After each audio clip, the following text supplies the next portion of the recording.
Inflation affects all of us, from the price of our morning coffee to our long-term savings.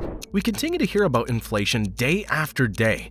So, what is inflation and why does it occur? Welcome to 5-Minute Finance.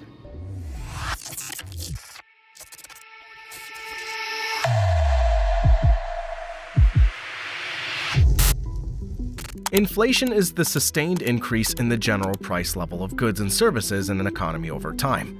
The increase in prices, typically represented as a percentage, signifies that a given amount of currency now has reduced purchasing power compared to earlier periods.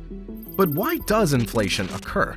Well, it's influenced by several factors, primarily driven by the supply and demand dynamics in an economy. There are three main types of inflation: demand pull inflation, cost push inflation, and built-in inflation. Demand pull inflation is a situation where the desire for goods and services surpasses what's available. This typically occurs when the economy's booming or when people are spending more money. An example of this can be seen in the recent pandemic. Demand for certain items, such as used cars, skyrocketed. However, there weren't enough used cars available to meet this demand, causing the prices of used cars to go up.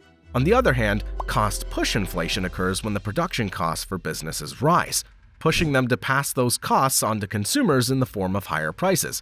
Cost push inflation frequently comes into play when demand pull inflation is already robust. And then there's what many call built-in inflation. Built-in inflation is like a cycle of rising prices that keeps going because people expect prices to keep going up. When prices of things we buy increase, we might ask for higher wages at work to afford those things.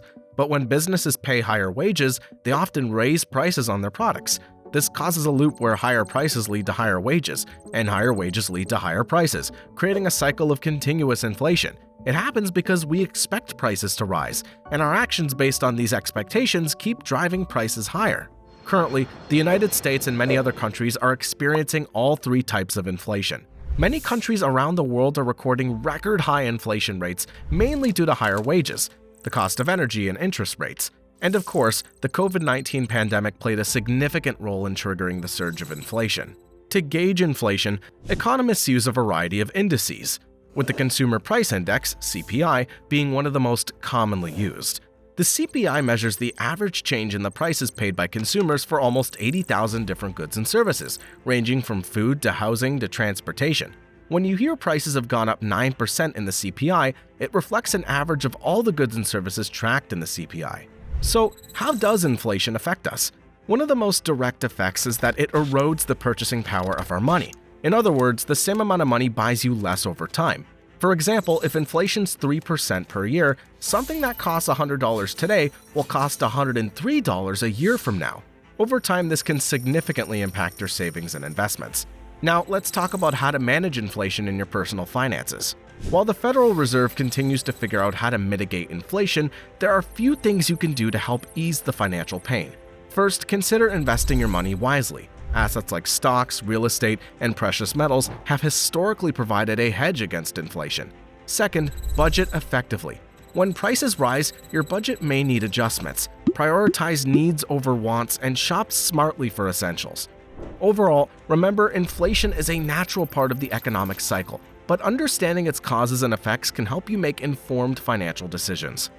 If you found value in this video, I'd appreciate it if you could show your support by giving it a thumbs up and subscribing to the 5-Minute Finance channel if you haven't already. Feel free to leave a comment suggesting the next topic you'd like us to tackle. Remember, it's crucial to conduct your own research and consider consulting a financial advisor before making any investment decisions. Your engagement and feedback means a lot. Thanks for tuning in, and I look forward to seeing you in the next video.